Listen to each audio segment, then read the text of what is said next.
My name is Eloisa, I am 32 years old, and I am the black sheep of my family, or at least that is how they have always perceived me, as an alien link in the smoothly working mechanism of their cozy but surprisingly predictable world, like a random note in a carefully calibrated symphony. Since childhood, I have felt this alienation, not bright, not painful, but rather background, like a shadow sliding behind your shoulder, not evil, but constant. I have always been second, not in the sense of second and eldest, but in everything, in attention, in recognition, in love, which seemed to be given to me on a residual basis, when all the warmth and all the pride had already been spent on my sister, as if the resources of feelings were limited, and very little was left for me. My little sister Giovanna, oh, Giovanna, was the embodiment of the family ideal, blonde, bright-eyed, graceful in her gestures and a charming, innate ability to turn her every move into a scene and her every line into the spotlight. She was the one they called Sunshine, Bunny, our princess, and no matter how hard I tried, at school, in clubs, at performances, her radiance invariably eclipsed mine. And before we continue, write in the comments from which city you are watching this video. Enjoy. Our parents were not cruel, no, there was no malice or deliberate disdain in their actions, everything seemed too ordinary to perceive it as drama. But as much as I would like to write it off as childhood grievances, I remember those moments too well, a dance concert that they promised to come to, but at the last minute they could not, citing urgent work. I remember standing backstage, still believing that they would appear in the hall any minute. They must have lingered in the parking lot. But there wasn't a single familiar face in the hall, and how later, just a week later, they were sitting in the front row at Giovanna's performance, with flowers, a camera, and shining eyes, applauding after each of her pirouettes, or grades. My BS, for which I received a half-hearted okay, try hard, turned into an enthusiastic good girl, for the same BS, if they belonged to Giovanna, not because she was a worse student, simply because she didn't have to be good, she was already loved. I sighed and slowly put the phone down on the kitchen table, the smooth, cold marble of which lightly tickled the pads of my fingers, a small luxury in my carefully arranged, stylish apartment, the existence of which my parents did not know and probably did not guess. The marble, the designer dishes, the custom-made furniture, all of it was part of my adult, independent life that they had never bothered to get to know. Why had my mother called now? What did they want from me? Why, after months, maybe years, of almost complete silence, had she suddenly decided that I should come? Okay, I muttered under my breath, already knowing that I couldn't refuse, that, as always, I would agree. A week later, I pulled up to my parents' house, the same modest one-story cottage with peeling paint on the shutters and a perfectly trimmed lawn where even the grass seemed to grow in a disciplined manner. I had deliberately chosen a low-key look, dark jeans, a simple light blouse, and a thin chain without a pendant, nothing that would give away my success or style in my appearance, so as not to upset their expectations. Once again, taking a deep breath, I pressed the doorbell. My father opened the door, looking a little older, but otherwise the same kind but absent-minded eyes, the same voice, as if he was always busy with something. Eloisa, come in, he said, smiling slightly, and his voice sounded sincere but absent-minded, as if he was already thinking about something else. I walked in and immediately understood what he was thinking about. Giovanna was sitting on the sofa, like a queen in her own living room, surrounded by attention, gesturing enthusiastically and telling another drama about her work exploits. My parents were hanging on her every word, nodding, laughing, gasping in the right places. As soon as she noticed me, her lips stretched into a perfectly rehearsed smile. Flawless, like everything about her. Oh, the prodigal daughter returns, she said, and there was no malice in her voice, just that cloying, artificial warmth that always made my skin crawl. My mother jumped up at once. Eloisa, dear, we are so glad you could come, and gave me a brief hug before hurrying back to the sofa with Giovanna, as if my arrival were a necessary formality rather than a cause for celebration. I sat down in the chair opposite them, feeling her eyes running over my outfit, non-judgmental but with that subtle disdain that only the eyes can convey. I love this thrift store chic look, she said with a smirk. I didn't react, just said quietly, thank you. Not everyone needs designer labels to feel good about themselves. Dad cleared his throat. So, Eloisa, your mom made a lovely dinner. It should be ready in about 20 minutes. We talked for a while, or rather, they talked and I listened, until Mom invited us to sit down at the same old dining room table where I'd once sat as a schoolgirl, dreaming of a future where I could be heard. Dad poured the wine, and Giovanna immediately went on to tell us about the marketing firm, the clients, the crises, and, of course, her own dazzling success. They begged me to take the Johnson case. They said I was the only one who could handle it. Mom beamed. That's wonderful. Honey, she said, patting her daughter's hand affectionately. Dad turned to me. And you, Eloisa? Still at the same company? What was it called, assistant manager? I took a sip of wine before answering, suppressing a smile. Still at Berkshire Financial. Giovanna snorted. Oh, my God, Eloisa, you've been there for what? 8 years? By that age, most people have moved up the ranks. I'd been promoted 3 times in 4 years. I felt my jaw clench. If only they knew I'd been Berkshire's CFO for the past 3 years, that my bonus exceeded her annual salary, and that I'd made Business Weekly's 40 under 40 list, but they didn't know, because they never asked, ever. I just smiled. Not everyone has your drive. Or her talent, Mom added, handing Giovanna more mashed potatoes. The conversation continued in the same vein. Giovanna talked about envious colleagues, elite clients, and a future vacation in Hawaii. My parents took it all in with enthusiasm, asking Giovanna follow-up questions, nodding enthusiastically, hanging on her every phrase as if it were jewels spilling from her lips, and, as if by script, not bothering to ask me a single truly meaningful question that would go beyond polite formalities. I'd been saving for months for Hawaii, Giovanna said, as if it were a heroic feat that required sacrifice and self-denial, and then, not missing an opportunity to sting, she shot me a look full of smugness and saccharine pity that was meant to betray her generosity. But when you're making good money, it's not that hard. I caught her eye, smiled slightly, and replied calmly, that sounds great, then slowly pushed my plate away. But I should probably go. I have an early meeting tomorrow. Thanking my mother for dinner, I rose from the table, gathered my purse with the same precision with which one collects one's thoughts after an awkward conversation, and headed for the door. My mother followed silently, her steps hurried but somehow emotionless. It was good to see you, dear, she said, patting me on the shoulder with that mechanical tenderness that adults sometimes use with other people's children at parties.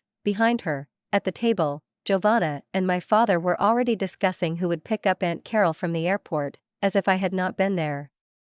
Walking back to my apartment in the city center, I could not shake off the strange, obsessive feeling that there was some motive behind this sudden invitation, carefully disguised as family affection, and that this evening was only the beginning of something larger. Whatever it was, I was glad to be home, I thought, smiling ironically to myself as I entered my hall with high ceilings, light walls, and the scent of vanilla and sandalwood that only my home smelled of. I kicked off my shoes, stretched out my legs with relief, feeling the fatigue leave not only my body but my soul as well, and headed to the kitchen, where my favorite Chablis was waiting for me in the wine fridge. I poured myself a glass, feeling the smooth glass pleasantly cool my palm, and, taking the glass, went out onto the balcony, from where a breathtaking view of the city opened up, like a living organism spread out below, pulsating with lights, promises and endless stories.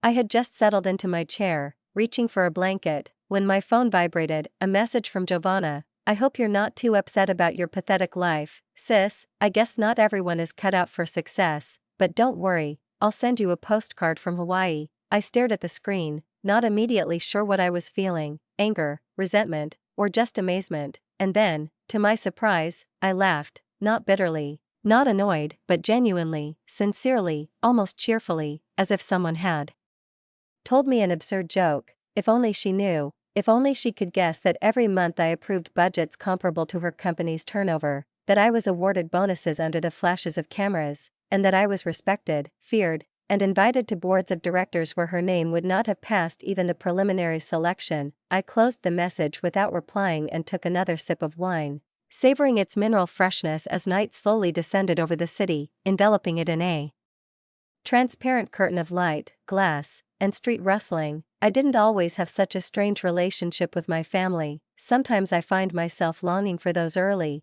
pre-Giovanni times, when I felt like I was the center of their universe. I vaguely remember the evenings when my dad would throw me high into the air, and my mom, wrapped in a soft blanket, would read me Mummins or Tales of the North before bed, And I would cuddle up to her, knowing that I was loved just like that, not for my A's, not for my behavior, not for my achievements. But everything changed when Giovanna was born. I was only 4 when, for the first time in my life, I felt what it was like to be in the background. Her arrival was solemn, as if she were not just a younger sister, but the heroine of an epic, whose arrival would change everything around her. And she really did change. She hardly cried, always smiled. And her huge blue eyes captivated everyone, neighbors, family, friends, even strangers on the street. By the age of 10, everything was finally clear. Giovanna is special, and I was just there. I began a struggle that lasted almost my entire teenage years. I joined every possible club, from chess to drama studio, sat up late with my textbooks, participated in Olympiads and volunteer projects. I was in all the school photos, first in everything on stage, on the list of winners, in the center of the school newspaper. But at home all this lost its meaning when I became the captain of the debate team. My parents nodded, but did not come to the final. When I was chosen as the editor of the graduating album, they said it was sweet, and when I gave my graduation speech as the top student in my school, standing on stage in the blazing June sun, my eyes sliding down the rows, hoping to see their faces, they simply weren't there. They had gone with Giovanna to her dance competition. Something inside me broke that day, not broken the way things break, but rather died, the way an organ dies after being deprived of blood for a long time. I realized that no matter what I did, no matter how high I aimed, I would never be good enough, at least not for them. And then I stopped trying. I started living for myself. A full scholarship to Princeton was my first real success, followed by years of hard work, sleepless nights, tough decisions, and incredible growth. I graduated with honors, joined Berkshire Financial, where I rose from analyst to team leader in 5 years, and 3 years ago became the company's youngest CFO. But I never told them, not because I wanted to keep it a secret, but because they never asked. I was almost letting go of the memory when the phone rang. It was my mother. I almost hung up, but something stopped me. I answered. Her voice was unusually even. Hello, we're having a family reunion soon, Saturday. Everyone's going to be there. Aunt Carol, Uncle Gerardo, your cousins. We'd like you to come. I frowned. What's the occasion? I asked, already feeling the familiar sense of entrapment rising in my chest. Oh, just a family reunion. We have something special to announce, she said with that special, studied vagueness she always used when she was trying to hide the truth. I should have said no. Every instinct was screaming at me to stay away, but curiosity got the better of me. Okay, what time is it? 4 o'clock.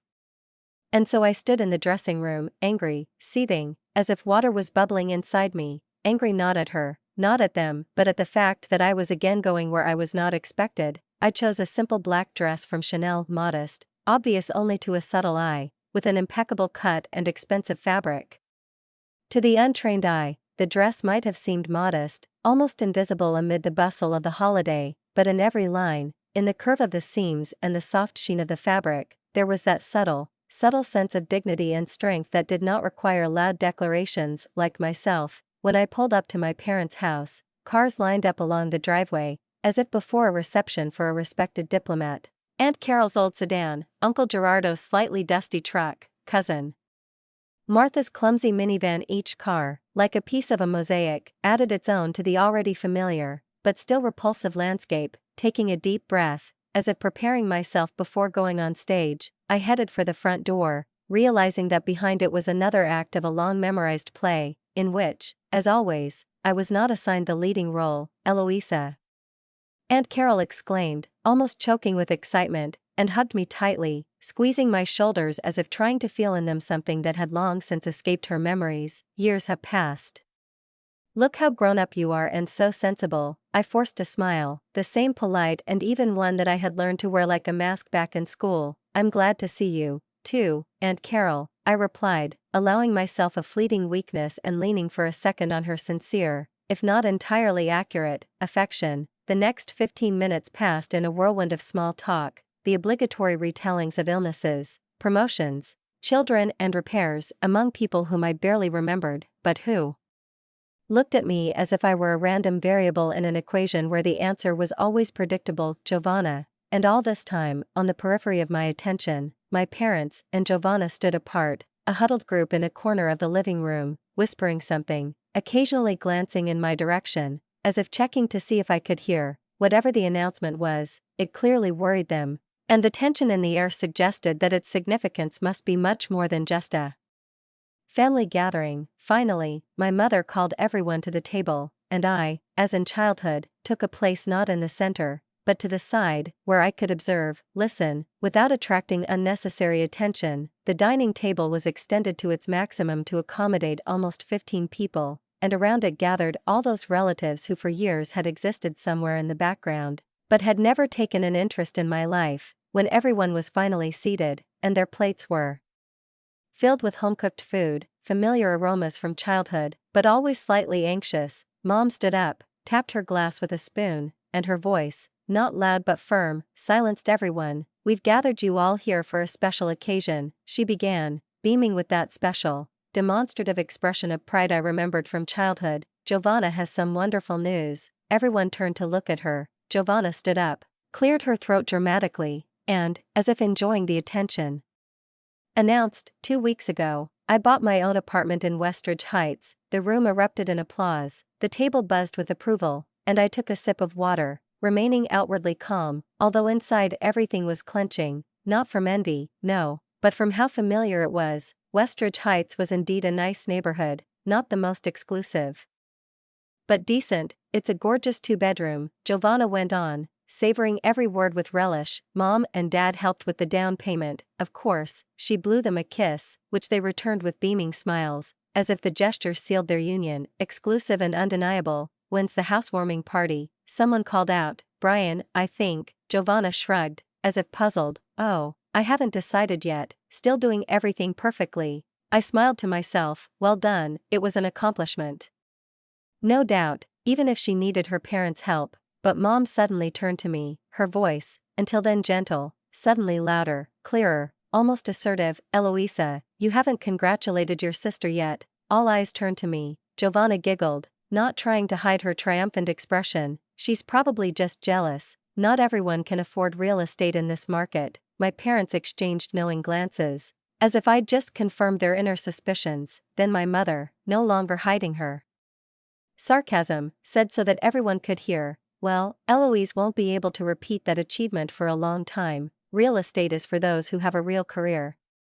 Silence fell across the table, thick as molasses and just as sticky. Everyone was looking at me. Some expected an awkward smile, some an excuse, some maybe even tears. Instead, I laughed, genuinely, spontaneously, and said, "I bought my house 2 years ago." Giovanna blinked, the smile on her face faltered. "You mean an apartment?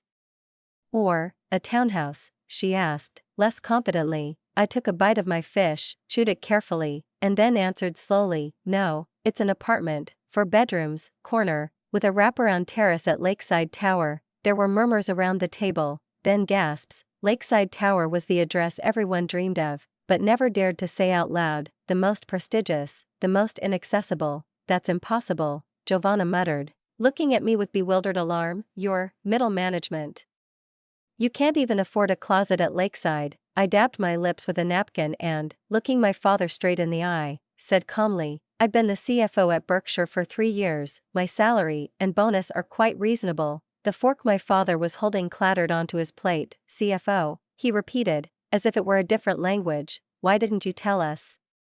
I met his gaze, firmly but without malice. "Because none of you ever asked." The silence grew thicker. For a moment, I thought I heard someone breathing through their teeth, but then, suddenly, my mother looked up and, tilting her head slightly, said, "Honey, that's wonderful news. When are you moving in?" "We'd love to see that place." I allowed myself to smile. "The housewarming was 2 years ago, in the company of friends." My mother's smile became stiff, like a taut string. Giovanna's face slowly filled with color, not a blush, but an angry, almost painful blush, and the rest of the relatives began to look at me differently, not with sympathy, not with the usual boredom, but with curiosity, with attention, with respect that I had never felt before. Uncle Gerardo raised his glass. "Well, congratulations, Eloisa, it's quite an achievement." The others nodded, murmured words of encouragement, and my parents and Giovanna still sat in silence, surprised, stunned, unable to digest the reality that was disrupting their usual picture of the world. As dinner went on, I suddenly realized that everything had changed. People who had passed me by for years were now eager to strike up a conversation, to find out about my work, about how I lived. I caught glances approving, interested, even admiring, and for the first time in a long time, sitting at that very table that had been a symbol of alienation for so many years, I felt not like a second plan, but someone who was finally seen. After my revelation, I did not stay long. The atmosphere, which in an instant turned from indifferent to nervously enthusiastic, quickly became unbearable. Relatives, as if on command, suddenly began to demonstrate an intrusive politeness that was so easy to confuse with sincere interest, but I, accustomed to reading between the lines, saw in it not admiration, but an attempt to rebuild, to adapt to a new balance of power, where I was no longer a modest shadow of Giovanna, but a person who should be respected or, at least, afraid to offend. Giovanna sat in the corner, her face visibly pale, her face pointedly buried in her glass, her silence a mixture of hurt and anger, while my parents alternated between being stunned and frantically trying to regain control of the situation, to straighten out the picture they had once painted. After dessert, when the exclamations of delight had petered out and the conversations had begun to spin languidly in circles, I stood up, excusing myself by citing a morning meeting, even though I knew the real reason for my departure was to preserve the last vestiges of my inner balance. But tomorrow is Sunday, my mother said with a hint of reproach as she walked me to the door. The world markets don't sleep, I replied casually, as if throwing myself a life preserver. This was not entirely true. I did have a call to our Tokyo office, but only that afternoon. The drive home, despite the fatigue, was strangely liberating. I had kept my accomplishments from them all these years, partly out of spite, partly because I knew they would mean nothing to them unless they fit into their mold. Now that the truth was out, I felt a strange lightness, bright but tired, like the aftermath of a long climb. My apartment greeted me with soft light, silence, and the scent of lavender from the diffuser in the corner. I kicked off my shoes, which had begun to burn over the evening as punishment for my grace, and sank onto the couch, looking out the picture windows at the lights of the city, where life was in full swing, unfazed by family drama. The dinner scene replayed itself in my head, and suddenly, as if something had clicked inside, everything fell into place. The casual dinner invitation that had been too targeted, today's family gathering with its prearranged announcement, all of it had been an attempt to elevate Giovanna, to show her entire family her brilliant, albeit artificial, position, and, on the contrary, to put me in an unfavorable light. They wanted me to be pitted, maybe laughed at, nodded sympathetically, but things had not gone according to plan. I was still processing this when my phone began vibrating incessantly, first my father, then my mother, then, of course, Giovanna. I looked at the screen with indifference, as if at distant, uninteresting notifications, and without thinking, I turned off the sound and opened a movie. An old French drama that I had long wanted to watch again. Whatever they had to say could easily wait until the morning. When I finally checked my phone the next day, it showed 17 missed calls and countless messages. Most of them repeated the same insistent message: call us now, this is important, we need to talk. I scrolled through them with lazy mechanicalness and put the phone away. All I really needed at that moment was peace, not conversation, so I went about my Sunday routine. Morning yoga in a studio overlooking the river, a leisurely brunch with friends at a cozy rooftop cafe that smelled of fresh pastries and mint tea, and then a few hours dedicated to planning the coming work week. As the evening wore on, the messages began to take on a more alarming, even accusatory tone. Finally, a long message from my mother arrived, written with the kind of deliberate directness that concealed manipulation honed over the years. Eloisa, we need to talk to you. Your father and I have thought about this a lot. We have always supported Giovanna financially because we thought it was too hard for you to ask for help. Now that we know you are doing well, we feel that as a family we should support each other. Giovanna is having trouble paying her mortgage. As her successful sister, surely you could help. Call us immediately. I stared at the message, feeling not even indignation but a quiet, almost cold amazement rising inside me. The audacity was astounding. After all these years of neglect, comparison, belittling my efforts and constant favoritism, they now dared to ask me to support their golden child. The very one for whose triumph they had sacrificed my respect for them and my trust for years. I slowly typed out a response. I am not interested in discussing this. Yesterday you wanted to embarrass me, and now you are asking for help. Please, do not write to me again about this. After sending the message, I put the phone down and poured myself another glass of wine. 3 dots flashed in the corner of the screen as Mom began typing, then disappeared, then reappeared, like a flickering beacon of despair. Finally it came. Eloisa, you're being selfish. That's how families do things. By refusing, you're excluding yourself from the family. Think about it. I didn't answer, not because I couldn't, but because I didn't want to. Instead, I raised my glass, took a sip, and, looking out at a city that didn't know or recognize the concept of family loyalty, felt a strange but distinct sense of finality, like a page that had been hesitant to turn for so long had finally been turned. It hurt, yes, but much less than I expected. The next morning, immersed in quarterly reports, presentations, and budget meetings, I easily pushed the family drama into the background. Being a CFO at a large firm was demanding enough of my attention and energy to leave no room for emotions that weren't helpful. By midweek, busy with strategic reviews and approving new positions, I'd almost forgotten about the whole thing, almost, until the intercom rang mid-afternoon.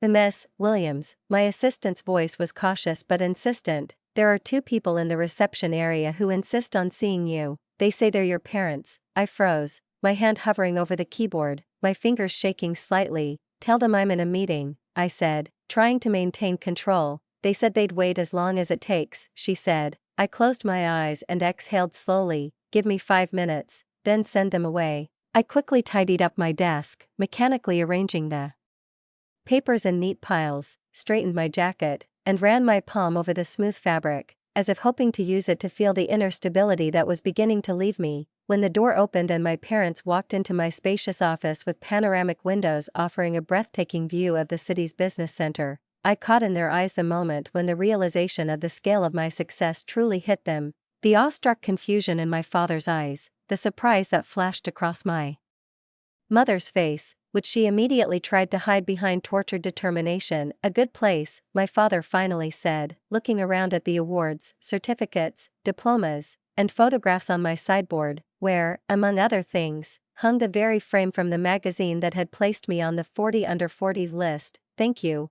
I answered calmly, without getting up from the table. How can I help you? My voice sounded formal, even cold, as if I were dealing not with my parents, but with 2 uninvited representatives of the outside world who had intruded on a carefully arranged interior space. My mother came closer, folding her arms defensively. Eloisa, we need to discuss Giovanna's situation. She's having a hard time making her mortgage payments, and given your financial security. No, I interrupted, firmly. Without a hint of hesitation, I will not pay Giovanna's mortgage. My father's expression immediately hardened, his gaze taking on the hard edge he used with bank tellers when he was arguing about late fees. Listen, young lady, family helps family. Your mother and I have always what? I interrupted, quietly, but with such intensity in my voice that the air seemed to thicken. Always there? Always supporting me equally? Always coming to my important meetings?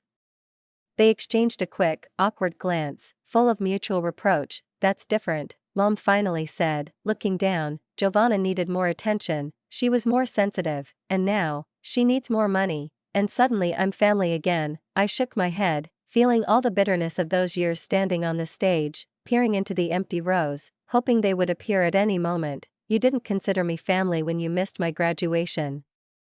When you didn't show up for my graduation, when you forgot my birthdays, or holidays, or the little things that mean so much more than money. Dad sighed sharply. You're being ridiculous, he said with irritation. We are your parents, biologically, yes, I answered calmly, looking him in the eye. But you stopped acting like parents years ago. I stood up, gesturing that our meeting was over. I have to work. Mom's face tightened. She pressed her lips together and, without her usual gentleness, said, if you turn away from us now, you'll regret it. Family is all you have. After all, I have friends who have become more of a family to me than you ever were, I said calmly, without anger, and pressed the intercom button. Nancy, please see my guests out. When they were gone, Dad turned around for a moment at the door. You're making a terrible mistake, Eloisa, this isn't over yet. The door closed behind them softly, but finally, I leaned back in my chair, feeling a wave of fatigue run through my body, not so much physical as the kind that comes with ending a chapter that's been too long.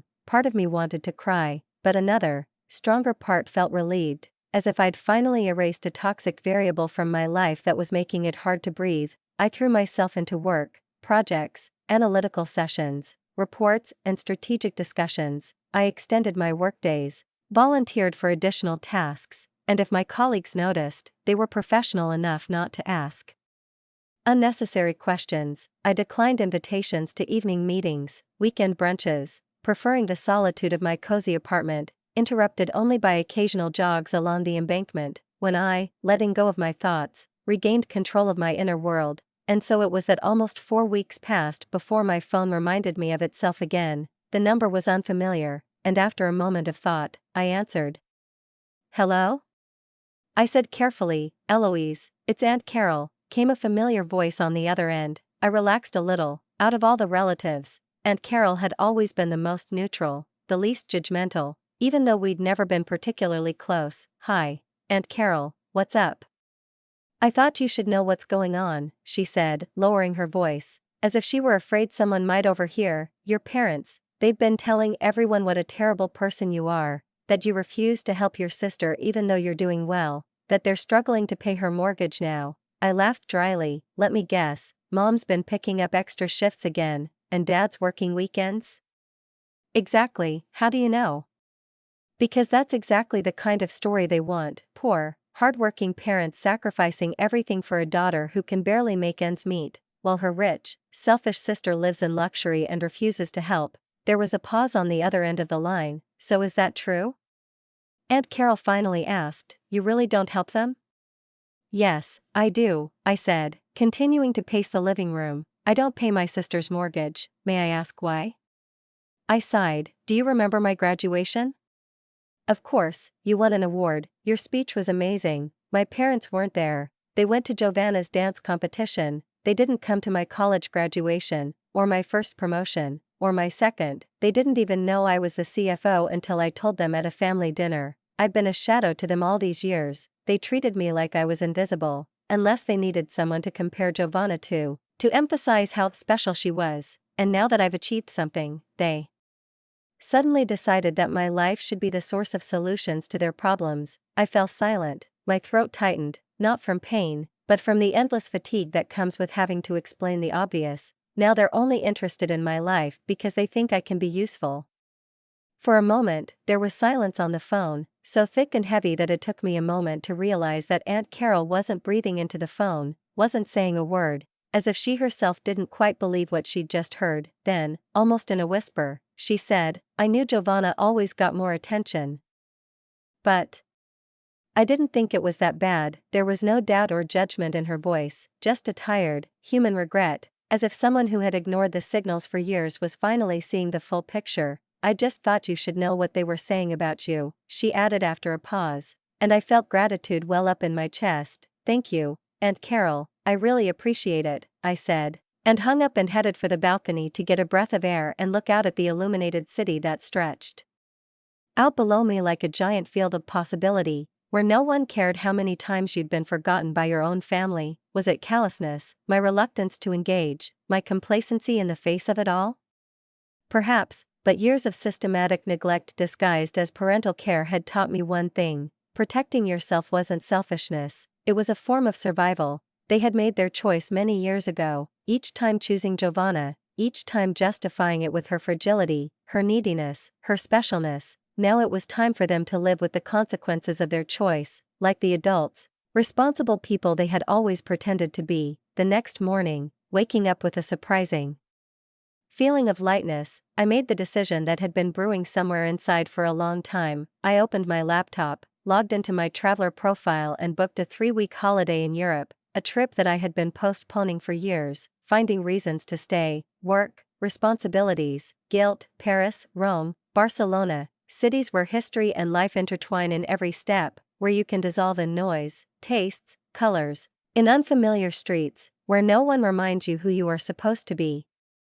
I plan to visit museums, eat at fancy restaurants, enjoy morning markets, speak broken French and Italian, and, most importantly, not think about anything family related. I was just finishing the reservations when my phone lit up with a new message. It was my mother. "Your sister got fired. now she definitely won't be able to pay her mortgage. If you don't help, she'll lose her apartment. Is that what you want?"